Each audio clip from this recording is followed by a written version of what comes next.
Hey, I'm Charly, a greeting card designer and freelance illustrator from the UK. I've been using Procreate for the past 4 years, so you could say I know my way around the app pretty well. I've used it for greeting cards, pattern design, editorial work, and animation.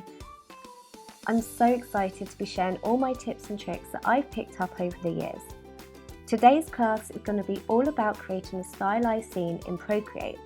Quick Shape is a powerful tool, and if you know how to use it, you can create awesome scenes like this.